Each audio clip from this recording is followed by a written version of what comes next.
Ladies and gentlemen, men and women, miscreants and thieves, curmudgeons, scoundrels, rapscallions, my people, I'm Mike Shaner, and this is Sedition.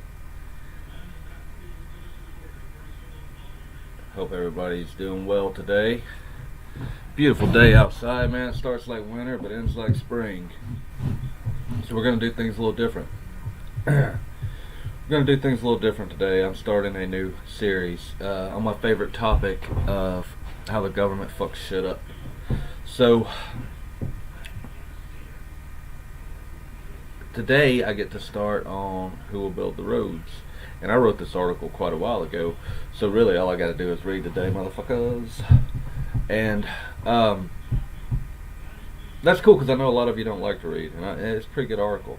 Tomorrow I'm writing a new one today, and then after this it's gonna get pretty interesting. So we're gonna start with the history of the roads, and then tomorrow we're gonna do medicine. We're gonna figure out how the government ruined healthcare, how we got to an employer-based insurance-provided healthcare service. It doesn't make any sense at all if you think about it, but well, we'll go into that tomorrow. Today we get to go into the roads. You know, I wrote this article, like I said, a while back, and I think it's a good way to start the series. And I know a lot of you don't like to read, so I get to read to you. And you guys chat amongst yourselves there in the live stream, and I'm going to ignore you after it's over. If you've got anything to say, then I'll join in and play with you guys. But anyway, so we're going to start with this. Who gonna build them hoe-ass roads? For as long as there have been rulers, there have been people who do not want to be ruled. And people who find such comfort in slavery view anyone not wearing those chains as indecent, insane, and dangerous. The evolution of power, in all its dark brutality, if seen from the mountaintop, is a sight to behold. Torturous and murderous, to be sure, but also a brilliance past and perfected from generation to generation. The American system of tyranny is perhaps the most eloquently deranged of them all. To make a people so comfortable in servitude that they do not feel the weight of their chains is a feat that must be admired, as much for the genius as condemned for the atrocity. The conquering occurs in faraway lands, blinding the public from the horrors of war. The mass imprisonments occurring far from the suburbs, allowing the populace to ignore its existence. But perhaps the most sinister of all is the theft that occurs in plain view, yet almost without notice. Gone are the tax collectors of old. Imagine what the response might be today if everyone had to write a check to the government each week.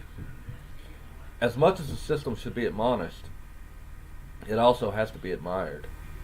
A person is less likely to cry out if he does not feel the pain. Death by a trillion tiny cuts. He doesn't even know he's dying. Instead of sending strongmen to your door every Friday, they conscripted private individuals, business owners, as agents of the state, and tasked them with taking your money before you even see it. It's gone.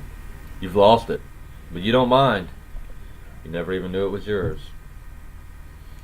Anything taken by the threat of force is a moral theft. Taxes are taken, regardless of purpose or consent, by the threat of force. All taxation is theft. All taxation is theft. The most sinister of all the thievery is the income tax. Because not only are they taking what's yours and making it theirs, but they're explicitly stating they're entitled to the product of your labor. They own your labor. What's the definition of slavery? Nothing, with the possible exception of federal elections, arouses the pandemic Stockholm Syndrome so much as pointing out these indisputable facts. And their favorite tantrum? But who will build the roads? Man, they love those roads for real. You start talking about statists and normies, they go crazy about the roads. As if it's morally justified to steal from me, to produce something you want. It's not. But who would build our roads? Well, I'm glad somebody asked. The answer is glaringly obvious. It isn't hidden. It's written in history. It's paved in history. So let's look at a brief history of the roads. The United States has existed without a federal income tax longer than it has with one. It's an ironic side note that the first income tax was instituted by Abraham Lincoln, the great emancipator. He also instituted conscription for the first time. But that income tax served only as long as the war and had nothing to do with roads. The first permanent income tax wasn't enacted until 1913. But we had roads long before 1913. In fact, as long as there's been society, there have been roads to serve the vehicle of that time. Private industry always produced roads. Why? Roads are profitable. People have goods to sell, and they need to get them to market. Trails were created by explorers. They were expanded by cowboys and ranchers who needed the eastern market to buy their beef. Miners and logging companies modernized them even further as society began to grow and demanded minerals and lumber to construct their towns. As the towns popped up, so too did the roads connecting them. A beautifully organic experience. The rise of a civilization with a standard of living the world had never seen before, born totally out of the free market. As society evolved, so too did the need for connection. Consider for a moment what private industry has achieved. Literally connecting the world and delivering it light from darkness. In 1846, the first commercial telegraph lines were completed by the Magnetic Telegraph Company. The first commercial telephone exchange opened in New Haven, Connecticut with 21 subscribers on January 28, 1878. The commercial distribution of electricity began in 1882, when electricity was produced for electric lighting. Private industry literally produced the automobile and made it affordable. With the new mode of transportation came a new need for conveyance. Modernized roads began to develop from town to town. New markets were emerging, and entrepreneurs saw the need to connect them. They invested in new roads. Men with big dreams designed and built the roads that created a new economy. They literally built the infrastructure status claimed cannot exist without government theft. The automobile became wildly popular, and new opportunities emerged. New men with still bigger dreams built bigger roads. Carl Fisher conceived the first transcontinental highway in 1912. It ran 3,389 miles across 13 states from New York City to San Francisco. It was formally dedicated in 1913. 1 year later, 3,389 miles using 1912 technology. 1 year. How long has it taken the government in the cyber age to fix that pothole down the street? Not satisfied with the Lincoln Highway, in 1914, Fisher unveiled the Dixie Highway, which ran an astonishing 5,786 miles from Chicago to Miami. He connected the north to the south, the east to the west. Fisher created the roads that connected the east to the west and the north to the south, all done without federal tax money. But the world has changed. There's no way the needs of modern transportation can be met without government oversight. That's what they'll say. Well, all right. Let us assume that a system that brought us commercialized mass communication, electricity, air travel, television, video games, wait for it, roads, couldn't provide more efficient road construction and maintenance than modern government. Let us assume that unimaginable concept for the sake of argument. Let's say we need the government to build our roads. Do we also need them to own our labor and to steal from us to do so? The math says no. So let's take a look at your tax dollars. Let's put them to work. The federal government raised $3.5 trillion in 2019, of which $1.75 trillion came from federal income tax. For context, in the year 2000, the entire revenue, including income tax, was $1.88 trillion. Are we really to assume that if they operated on the same revenue raised in the year 2000, the U.S. would descend us into some third world hell? That means the federal government raised $1.75 trillion. That didn't come from slave labor. So what'd they spend it on? $716 billion was spent on the military-industrial complex. $24.4 billion of that to keep the troops stationed in 140 countries. $716 billion was spent on the military-industrial complex. $24.4 billion to keep troops stationed in 140 countries. $40 billion gifted to foreign countries, allies and enemies alike. That's foreign aid. $8 billion on the prison industrial complex. $15 billion to fund the CIA. $593 billion to pay interest on the national debt. Interest. $282 billion on welfare. Roughly $200 million to pay the salaries and pensions of current and former members of Congress and their staff. This doesn't include travel, health care, and the untold other perks they receive. Likely, this unfathomable amount is much higher. In total, they spent $1.4 trillion to imprison people like Chelsea Manning for telling us truths we don't deserve to know, to police the world and pay only the interest on the credit card. That doesn't include funding most of the alphabet agencies like the FTA, the FDA, etc. How much did they spend on roads?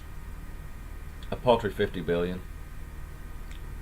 Simply bringing the troops home, reducing the prison industrial complex, and ending foreign aid would more than cover the cost of your precious roads, while still allowing for current levels of entitlement spending, a ridiculous $600 billion military budget, paying the ridiculous debt industry, and the prison industrial complex.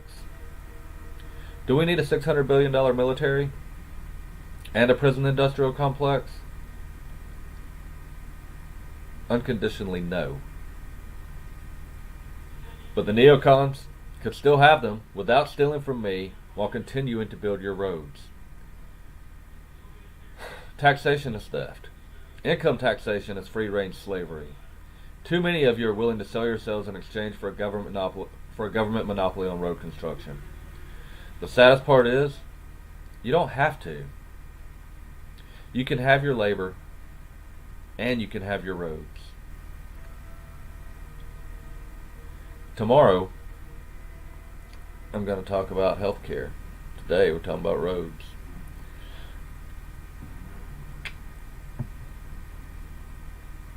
Think about that, man. $600 billion for the military industrial. Think about this. New York City has a $1 billion budget for the police department. The police department has a $1 billion budget. How in the fuck can anybody argue anywhere that we have to that taxation is the price we have to pay to live in a civilized society?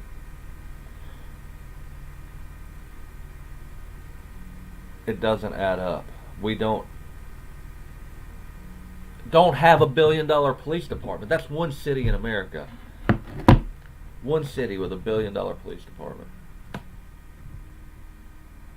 The amount of police department budgets around the country, I don't even know the number. It has to be sickening, mind-boggling. So, a big thing now that I've noticed, and I've been trying to figure out how to put this together, I don't really know how to do it.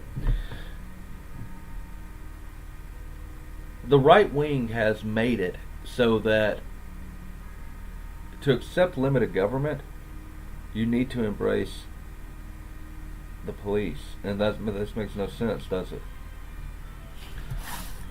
Look at what's going on in Australia. Who's enforcing that? Who's enforcing the tyranny in Australia? The police.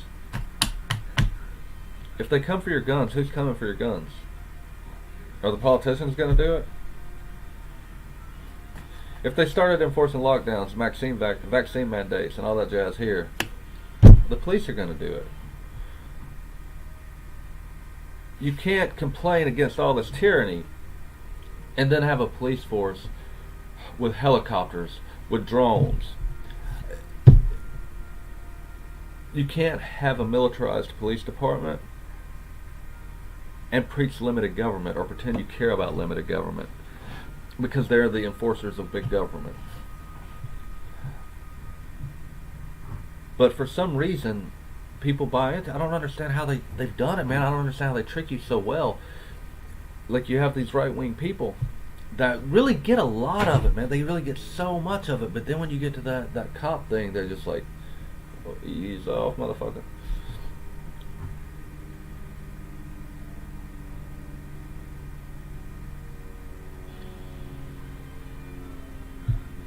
If you want a police department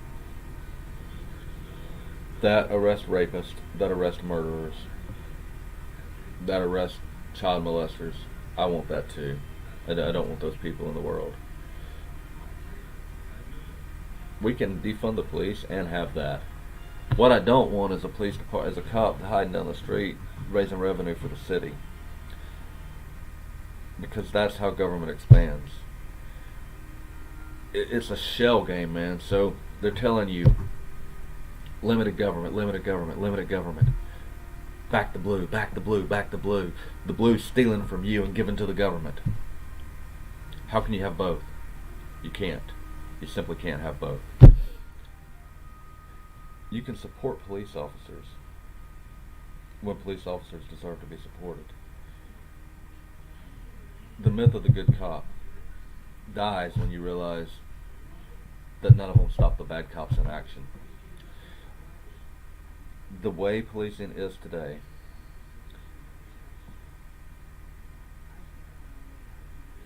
the, the way policing is today is,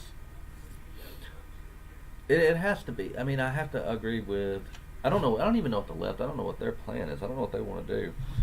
Like, I know that what they say is defund the police, and what they mean by that is cut the budgets and reform the police department. On this, I have to agree with the left. They're right. I don't, but they don't. They're weird too, man. Because what they want to, they're the ones that want to enforce all these things. Like, they're the ones that they're going to need cops to grab the guns. They're going to need cops to enforce the vaccine mandates, the lockdown, all the shit that they want. They need cops for it. So it's weird. It's a weird thing going on. There's some kind of shell game that I haven't figured out yet, and I know somebody out there smarter than me can.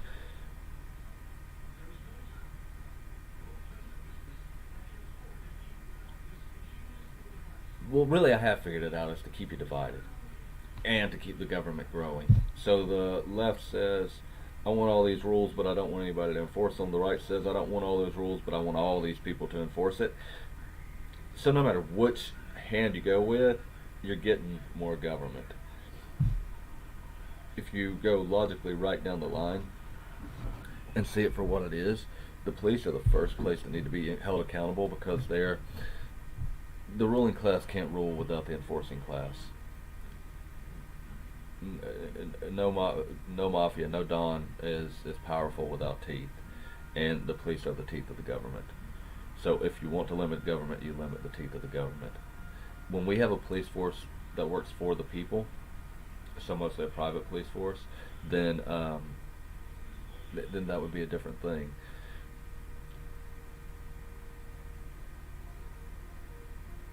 When I was in China, I saw something really beautiful.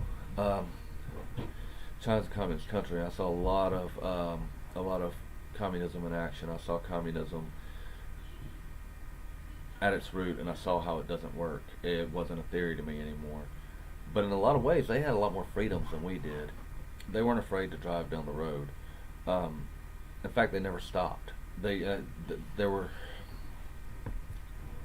like a 6-lane road running through town, and it was covered, all 6 lanes, millions of people.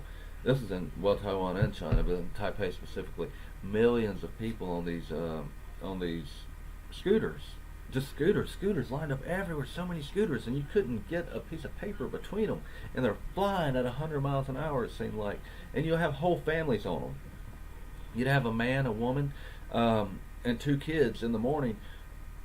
Like, she would drop the husband off at work and the kids off at school, and then go home to do her day on that scooter. And then you'd have cars, flying by, and traffic was just like, for me, it was terrifying because I'd never seen anything like it. So when I first got there, I was like, no to this anarchy thing.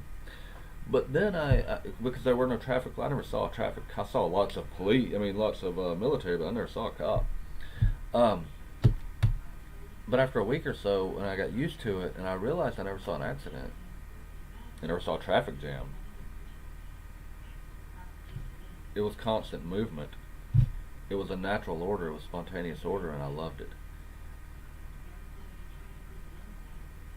We're conditioned to believe that without someone telling us to turn left or stop here, we're going to descend into suicidal murderers with our vehicular weapons.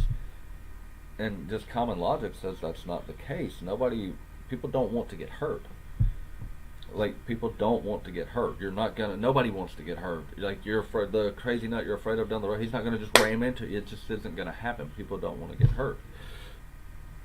There is a spontaneous order. You go to an ice skating rink, for instance, and actually, this is the best example of all. Nobody's out there directing traffic on an ice skating rink, and nobody's out there going the opposite way, carving people up with their ice skates.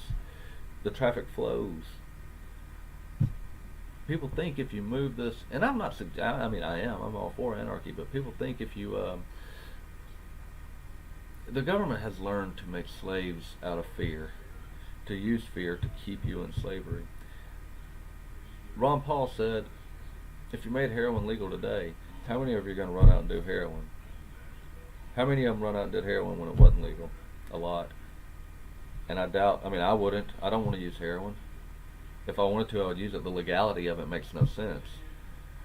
So we don't need people, we don't need cops to have a civilized society. We need civilized people to have a civilized society, and people, just human nature, they're going to take the path of least resistance and do the things that don't hurt them.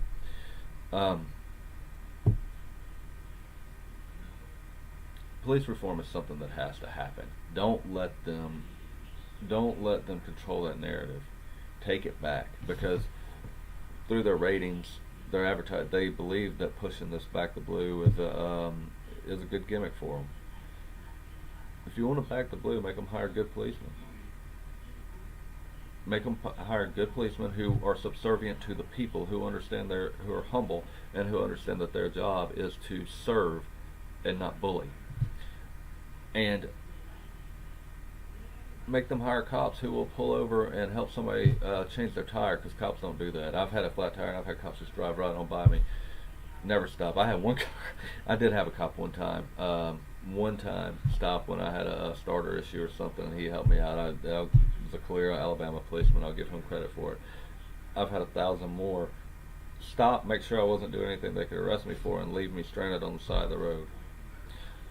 That's a true story. That's happened to me, at least 3 or 4 times.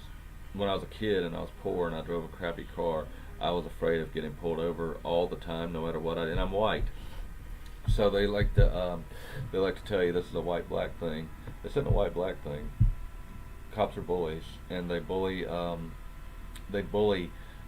for the state the people that they think can't defend themselves. If you go to court, any municipal court in the state of Alabama, if you go to any municipal court, I believe this anywhere, you're going to see it's littered with poor people of all colors. There are people in there, you're going to call them white trash. You're going to see a lot of immigrants. You're going to see a lot of minorities.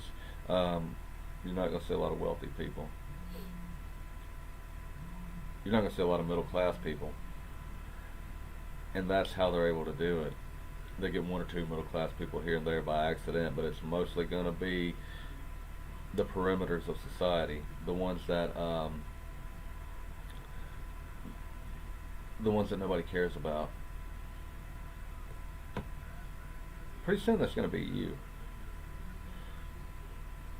because they have to fund their empire. And look at the metropolises that are city halls now. These small town city halls are these giant, mega church buildings. They're going to have to fund that. So how are they going to fund it when they can't go after the only people they're going to be able to go after for a while is going to be, after a while it's just going to be poor white people are the only people they're going to be able to go after. And eventually that'll catch up and they'll have to go to the middle. You're not safe. You're not safe from the tyranny. This isn't all just theory. So what we have to have is a critical mass of people who just want liberty. You don't have to be my friend. We don't have to agree on things. I just want you to be free, and you help me be free. Then we can demand that the police force work for us. That they arrest criminals. Criminals, people who have victimized other people. Those are criminals. If they have not victimized other people, they are not criminals. Thanks for taking 25 minutes and 30-something seconds with me today. I thought my road article was going to take a little longer to read, so after that I just sort of ad-libbed. Tomorrow, I want to share a little preview of what's coming up tomorrow. In 1940, a house call, doctor's visits, 40% of house calls made up all doctor-patient interactions. It cost you about $2 in today's money to have a house call in 1940. It cost you about $1.25 to go visit the doctor in today's money. In Los Angeles, California, in 1940, you could stay in a hospital for as little as $4 a day, $75 in today's money. That included nursing care and meals. You could have surgery, major surgery, for $326 in today's money, for $17.50 in 1940 money. A woman could have her baby delivered and recover with her newborn in the maternity ward for up to 10 days for $40 or $744.21 in today's money. Something happened in 1942 that changed the face of healthcare in America.